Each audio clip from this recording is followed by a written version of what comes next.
Hello, everyone, and welcome to the Darkest Hour. I'm your host, Amanda Jane. Have you ever stumbled upon a path that led you to uncharted territories? Sometimes those paths can lead to beautiful, scenic views, new spaces, or new experiences.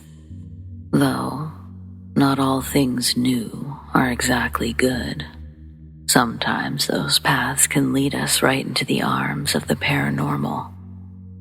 Walking through the darkness, suddenly you feel an inexplicable presence behind you, to the side of you.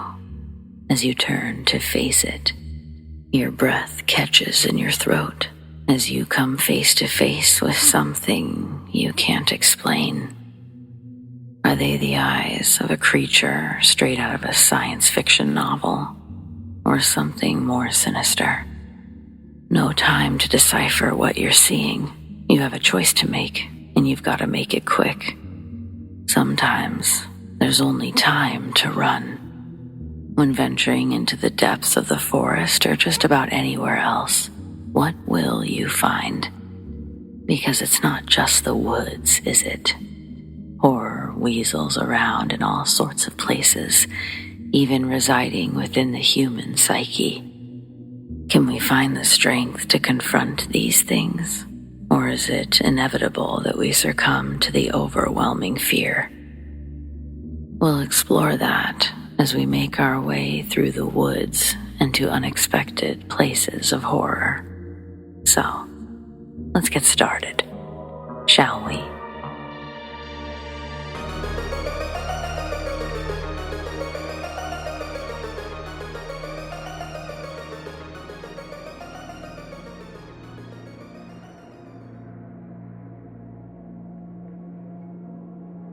My buddy Alonzo would never forgive me if he found out I was still telling this story 10 plus years out of high school.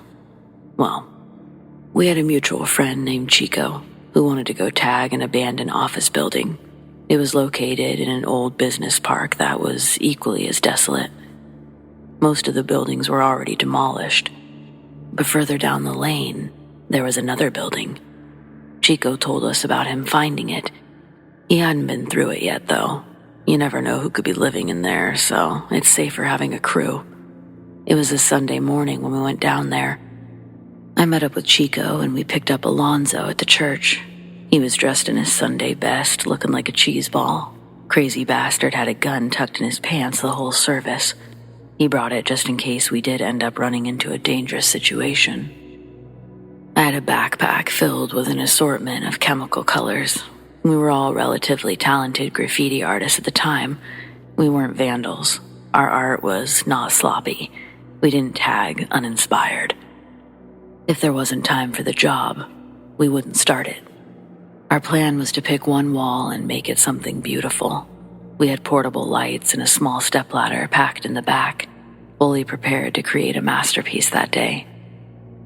The entrance of the business park was overgrown with new foliage.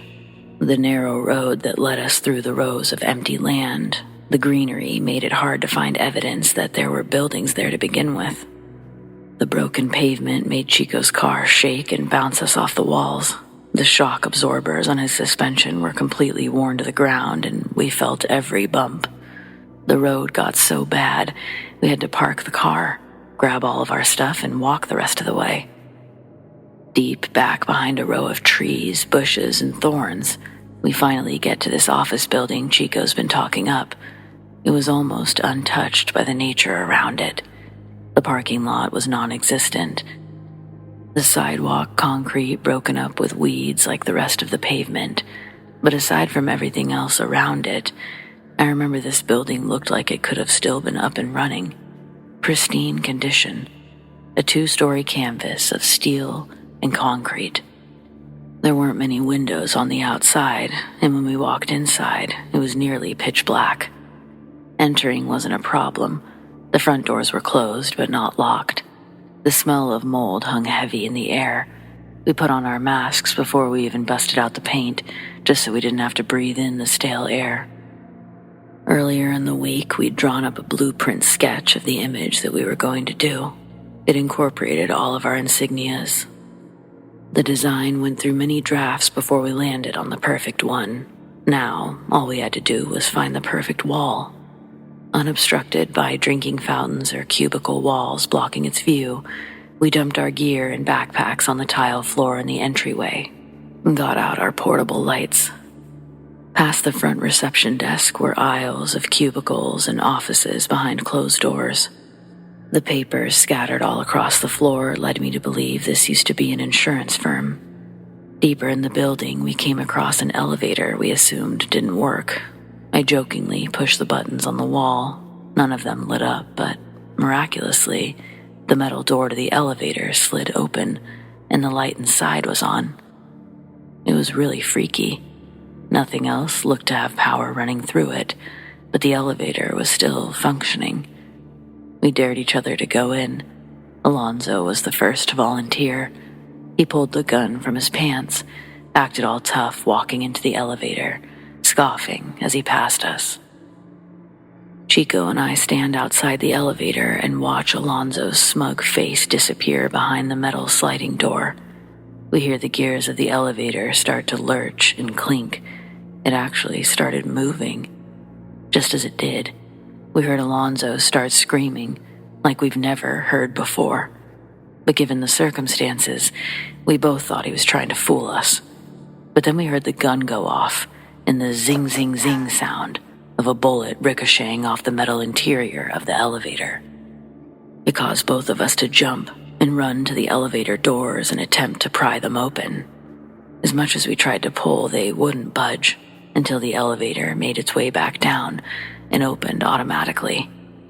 When the doors slid open, Alonzo falls out backwards in hysterics.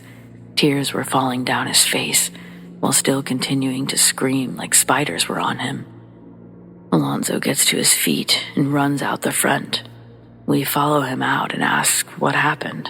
I thought he shot himself in there, but I couldn't see any blood on him. But whatever happened, he pissed his pants. Chico and I probably could have been more sympathetic to our friend, but I think we were just in shock at how wild Alonzo was acting. First thing he says is, "Shit, I dropped my strap in there." I said I'd go retrieve it, and with tears still coming down his cheeks, Alonzo straight up grabs me and says, "Wait, don't." I'm like, "Get off me, dude, chill, what's wrong?" Then Alonzo tells us what happened when he walked into the elevator and the doors shut. The light, it turned off again. Standing in complete darkness, he heard something moving around above him in the elevator shaft. Then he heard the emergency escape hatch open enough for him to look up and be able to see the light from the second floor door. Then that light and depth that he was staring at became blocked by a human figure. Two glowing red eyes looked down at him through the square hatch. That's when he screamed and fired the gun. It was crawling in headfirst towards him when the door opened back up. It was obvious he wasn't messing with us. Chico and I stood there with our jaws practically dropped, listening to Alonzo sob out his story.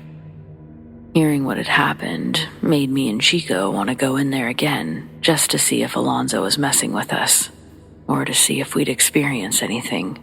We were scared, at least I was, but I couldn't not try. Amidst his pleas for us to stay with him, Chico reasoned that we couldn't leave a loaded gun sitting in this building. It wouldn't be responsible of us. So, me and Chico left Alonzo sitting on the grass outside as we went to retrieve the boomstick he'd left behind. All of our gear was still laying by the reception desk anyway. We would have eventually had to go inside to get our stuff regardless, so we might as well get it all now, we thought. Chico and I both walked past the lights and paint, making a beeline to the elevator. Chico presses the button and the doors roll open again. The light is on, and it's the only thing illuminating the building. The gun's laying on the ground in the corner. When we walk in, Chico grabs the gun and we both look up. The emergency hatch is indeed open, like Alonzo said. We can see up into the hollow black structure. Through the hanging wires and equipment, we can see a sliver of light above us. Then I press the F2 button, and the doors slide shut. Just like Alonzo said, the lights then turned out again, before the elevator started to shake alive. I think Chico and I were both getting nervous. Neither of us would admit it, though. Standing in the small black room, I couldn't see my hand in front of my face. I looked up, stared at the sliver of light as we got closer to it, then past it. Then our doors opened, and it was our first time seeing the second floor. It was beautiful. Large windows overlooking the forest behind the building. We didn't step out and explore, though, because we didn't want to leave Alonzo out there by himself for too long. Pressing the F1 button shut the doors again and brought us back downstairs, just as anticlimactic as the first time we ventured up. We brought everything outside and met Alonzo back on the grass. He asks, "Did you see it?" We shake our heads no and laugh at Alonzo. He never backed down, though. Good for him. Truth be told, I fully expected to see something, and I fully believed Alonzo. It's just that when we didn't get to witness anything ourselves, I guess we felt more emboldened to laugh in Alonzo's face. Either way, none of us ever got up the nerve to go back to that spot ever again.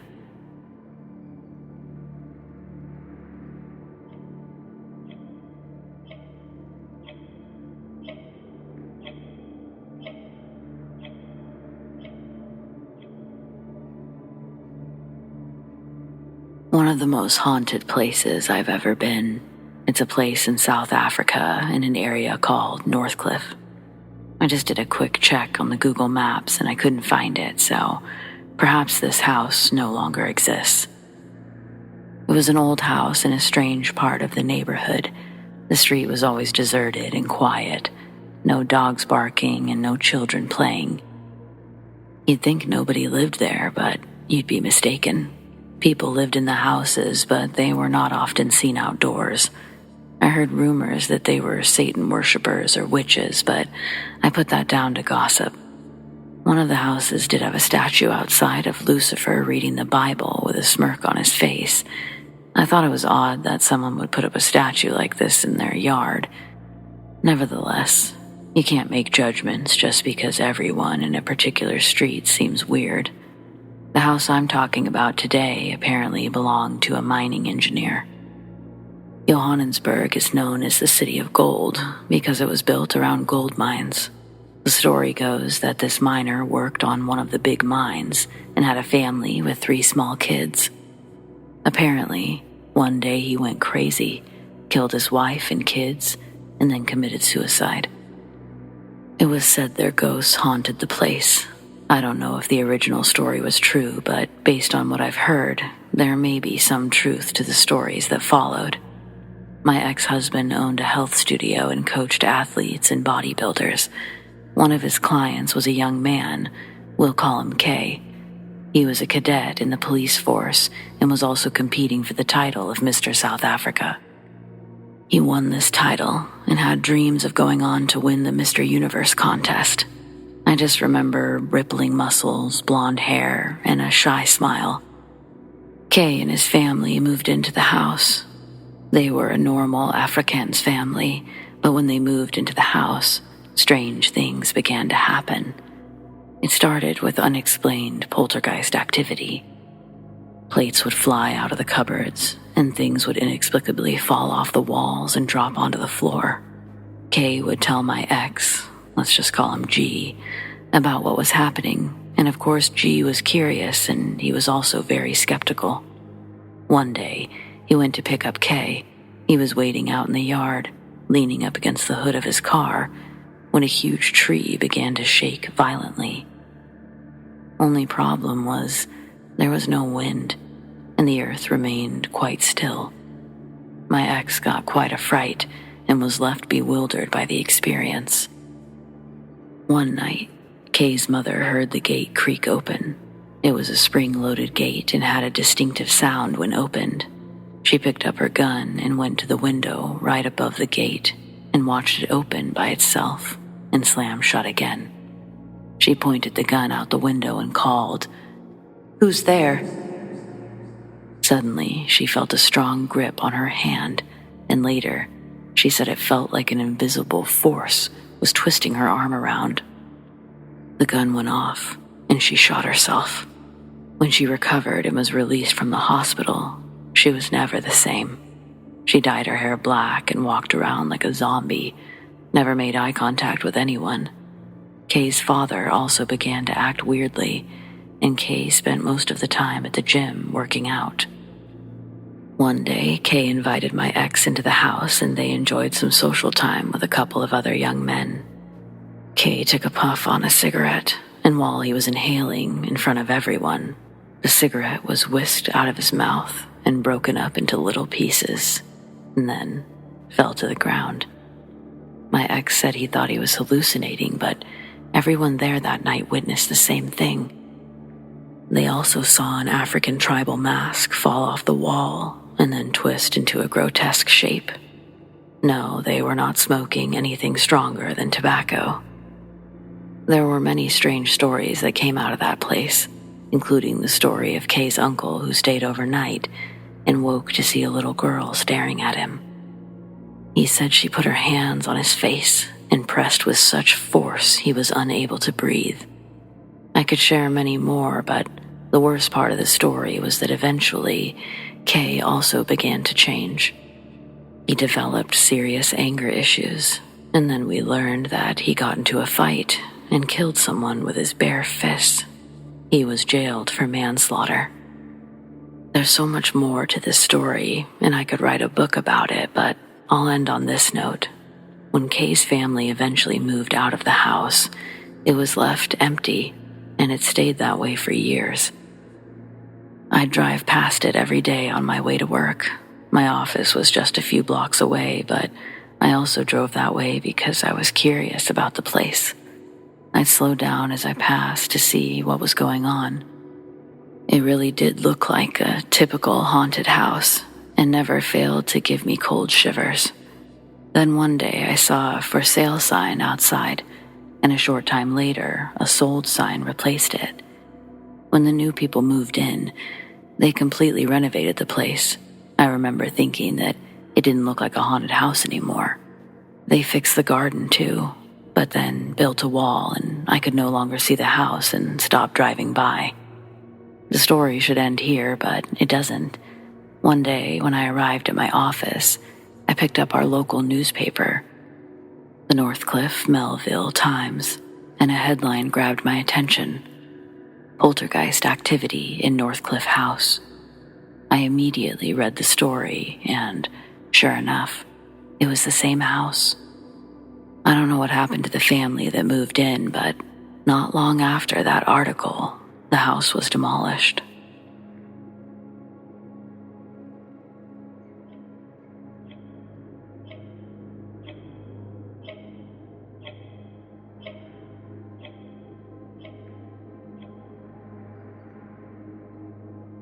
"1986. I was 14 years old visiting my dad in Alberta, Canada. After my parents had separated, my dad decided to live out in a small house in the woods, about an hour and a half away from the nearest town, off the grid. This was his dream, and he allowed me to experience it with him every other weekend. We would go hiking, hunting, kayaking, bird watching, you name it. We'd sometimes camp outside in the woods, and that's where I saw it. It was one of those camping trips I went on with my dad, where not only did I see a Bigfoot, but it was terribly close to me. My dad and I found a spot pretty deep in the brush to set up camp, and when night fell, we decided to sleep in our sleeping bags outside to watch the stars. My dad fell asleep pretty quickly, but it was a bit harder for me.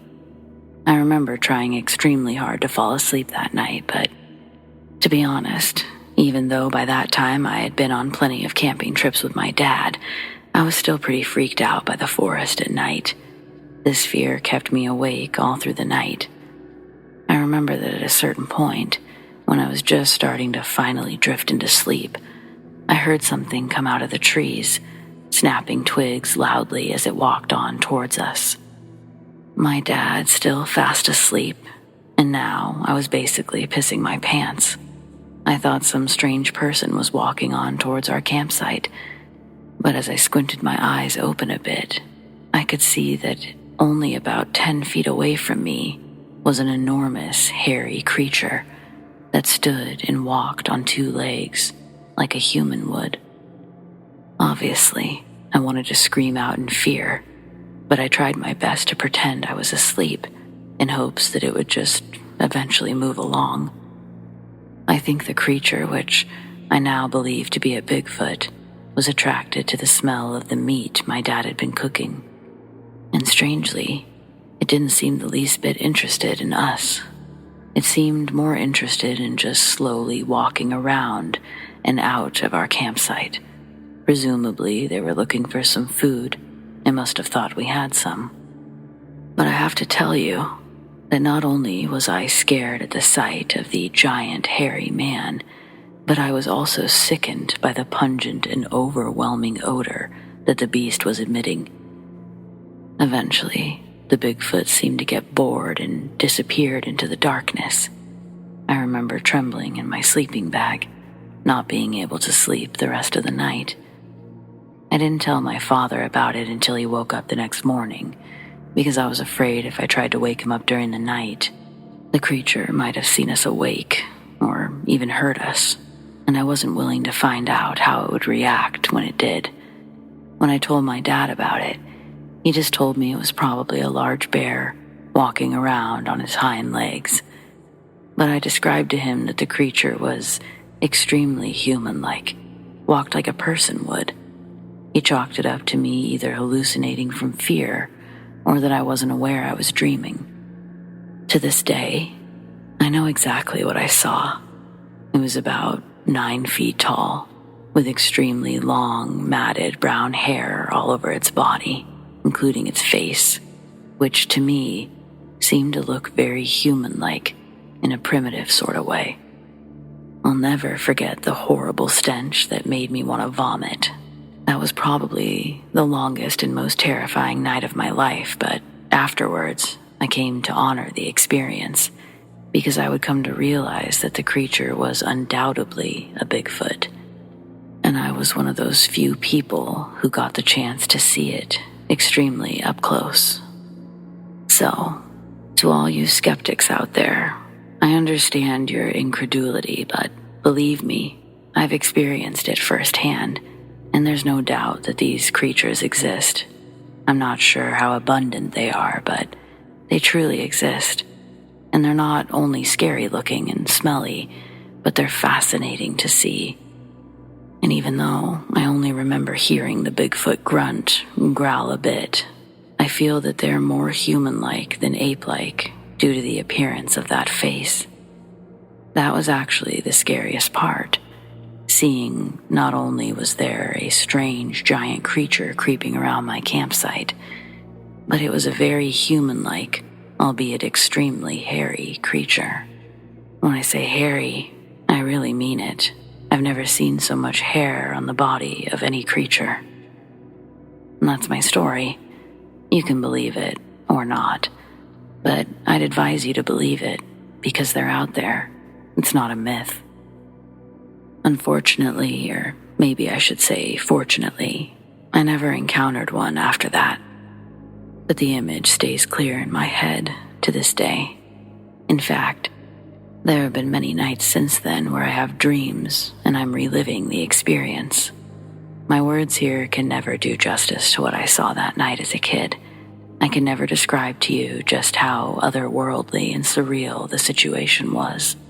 But it was real. I know I wasn't dreaming because I could not get to sleep the whole night. In fact, I was very wide awake, even though I pretended to sleep while every now and then opening my eyes slightly to catch glimpses of the Bigfoot. To this day, I'm greatly affected by the experience because it changed my whole perception of the world.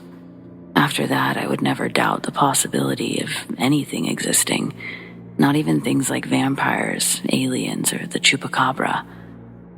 I learned from that night to always keep an open mind when hearing about the seemingly impossible, because I myself encountered a creature long thought and still thought to be purely a myth by most people. So, thanks for reading, and thanks to all the other people who have encountered Bigfoot like I have and have shared their stories.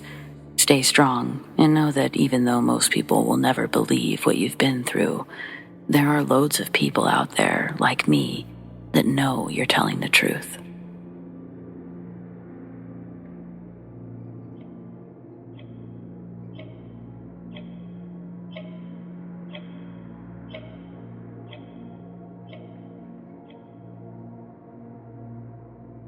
A few years back, I was dating this girl. She told me her parents' house was haunted. Skeptical as I was, I thought she was playing with me. Then she told me that there was an evil persona that would take over her body sometimes, damage her physically. She'd wake up bleeding, totally oblivious of how she got those cuts or what just happened. I thought this was just her way of trying to get attention or needing help. I didn't really believe her story, although I tried to help and comfort her any way I could. All of that changed anyway when I started sleeping over. It changed because strange things would almost always occur at night. These experiences all occurred when my ex and me, usually the dog too, were alone in the house. It started with her laptop randomly turning on in the middle of the night and actually logging into their account. Shortly after, I started to hear things as well. Footsteps coming from the ceiling or roof, right above the bed we slept in.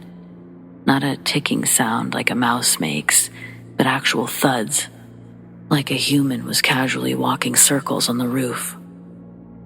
A few days after, I heard a dog barking downstairs. The family dog was a boxer, but I heard a high-pitched arf instead of a low roof. I went downstairs, but I saw nothing special.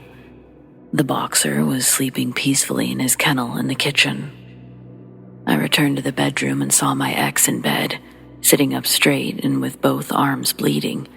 I had seen the fresh wounds before, so that was nothing new for me. Really sad to see, but nothing new. What startled me to death is that she had her eyes closed, like she was still sleeping, but her mouth was wide open, as if she were screaming her lungs out. But she wasn't.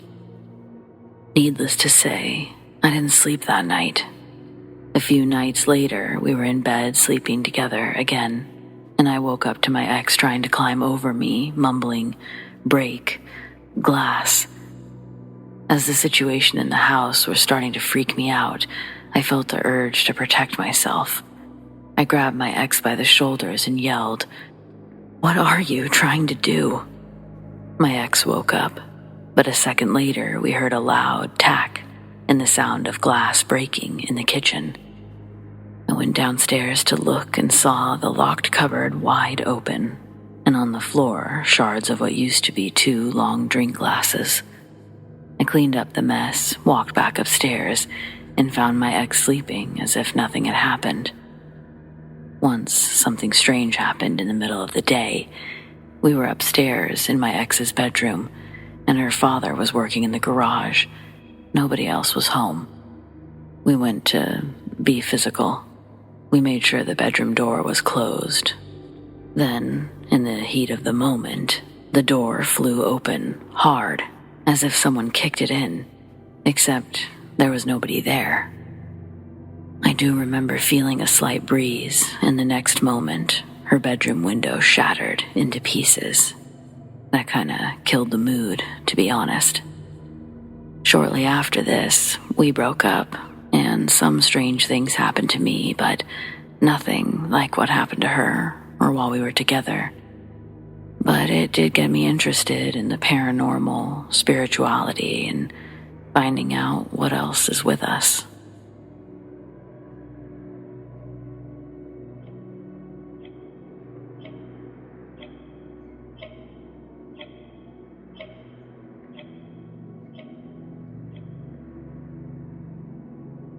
The Natchez Trace is one of the oldest transportation routes in North America. Humans have been using it for over 10,000 years. If you enjoy stories from the pioneering days, You've probably heard of it, as it's fairly well known for all the brutal robberies and murders that took place there. Today, you can enjoy a beautiful scenic drive down its entire length, but growing up, it was just an old closed-down road with a dark history. I grew up in Natchez, Mississippi, and the road I lived on ran directly over it.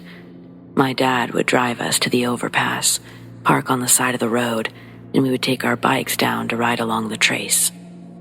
While there, he would tell me stories about all the Civil War skirmishes that would take place there, on and around the trail, how Meriwether Lewis of Lewis and Clark died and was buried along the trail, and so much more. One of the things he talked about most was the Harps brothers. They were known as Big Harp and Little Harp, and they ended up being some of the road's most feared bandits of all time. Most outlaws were motivated by money or food, but not these guys. They were straight up killing for the fun of it, full-on psychopaths. They terrorized travelers through Mississippi, Tennessee, and Kentucky, and they weren't shy about who they attacked. Big Harp is especially infamous for killing his own daughter because she cried too loud. But that's how twisted these guys were. They didn't hesitate to murder entire families. Anyone who crossed their paths were fair game. It was also a commonly used route for transporting slaves, and they were always prime targets for bandits. Once captured, they could be sold at auction or ransomed back to their owners. There truly is no end to the horrifying acts committed on this trail. Now, I had very much been raised to believe that there are no such thing as ghosts, demons, or monsters. My family is one of logic and science, so these were genuinely just interesting history lessons for me. I was never afraid to be out after dark. I knew those stories were from days long past. The idea that the road could be haunted never remotely occurred to me. Then Dad's bike got a flat tire, and we had to walk 45 minutes back to the truck, in the dark. Normally, we had flashlights if we were going to be out that late, but we had fully intended to be home early that day. Luckily, the full moon and the stars were bright enough that we could just make our way. If anything, we thought the whole thing was funny. There was absolutely no fear or paranoia of any kind. But then we heard a woman scream. It sent a chill through me, one that I felt in my bones. I couldn't have been more than 7 or 8, but I remember exactly how that sound made me feel. The entire atmosphere changed, and this was the 90s, so we didn't have a way to call for help. I've never seen my dad so torn. I didn't understand his position back then, but we were essentially on a dark, unused road in the middle of the woods, and that woman sounded like someone was hurting her. What do?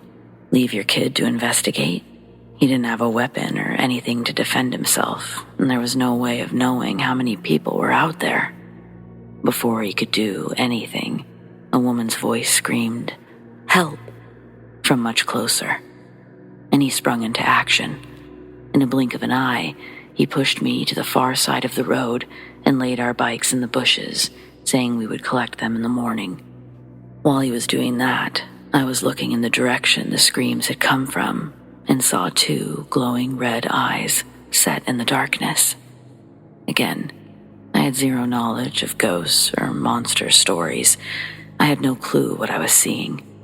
So when Dad turned back around, I pointed out the eyes and asked what it was. He didn't say anything. He only just stared at them. And while we were both looking, there was another scream. The loudest, closest one yet, and it absolutely came from the owner of those creepy red eyes. If not it, then something that it had a hold of, but the woods were completely still. There wasn't so much as a light breeze when this was happening. At that point, Dad scooped me up and started running for the truck. I had my arms wrapped around his neck, looking over his shoulder, facing behind us, and the second we began moving, something in the woods began moving, fast. It didn't come out into the open, but I could hear it crashing through the brush as it chased after us, and Dad only ran faster. Before long, it was even with us, and there were 2 more blood-curdling screams that sounded like someone was being murdered. but whatever it was never broke the tree line. When we got to the overpass where the truck was, Dad started climbing without slowing down a bit. I saw the eyes one more time. Whatever it was watched us as we climbed the hill, but that was it. When we got to the truck, Dad pushed me through the driver's side and got back on the road in record time. We lived less than 2 minutes away from that spot, so we were still full of adrenaline when we got home. And Dad kept looking outside every few minutes for the rest of the night, worried something may have followed us. I must have asked him what that thing was 1,000 times, but he didn't know any more than I did. He called the police to report the screams, but he didn't mention the part about being chased, and we never heard anything back from the cops. I think that experience had him questioning everything he thought he knew about our world, but after a few days, his mind began rationalizing certain things away. He went back for our bikes the next day without me, and we eventually resumed our regular trips to the trace. But we were never out there past nightfall again. We also planned how far we went based on how long it would take to walk back, just in case there was another accident. I really don't know what we saw. Some people say it was a skinwalker. Some people say it was a demon or a restless spirit. One person thought it was a banshee. I'm not sure if I believe in all of those things or not, but if those things do exist, then that road has to be crawling with them.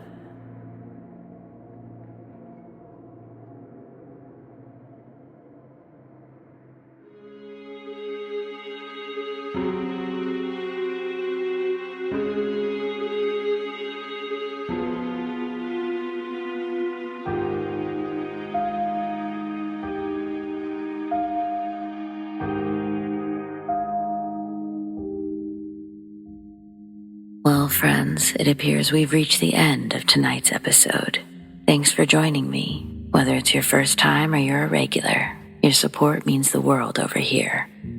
We've got brand new episodes every Friday night. Keep those eyes open long enough for those deep sleep videos. And of course, double features. Subscribe, tap the bell, and you'll never miss a thing. Big thanks to those who shared their stories, and a huge shout out to all of my patrons, whom we appreciate so very much. Tracy S, Tamara K, Monica L, ZoeWatt, Chelle B, Donald C, The Dark Cosmos, Marion T, Rat Girl, Alisha S, Erin G, Nikki H, Mr. Revenant, Naz K, Brendon G, Paul T, Nicholas C, Lissane, Arlene F, and Adrienne. If you want to support the Darkest Hour in other ways, consider joining our Patreon. Check out patreon.com/thedarkesthour, or click the link in the description to learn more. Do you have stories like these? I'd love to share them. Send them to me, amandadarkesthour@gmail.com, or on the Darkest Hour subreddit, the Darkest Hour YT. Stay spooky.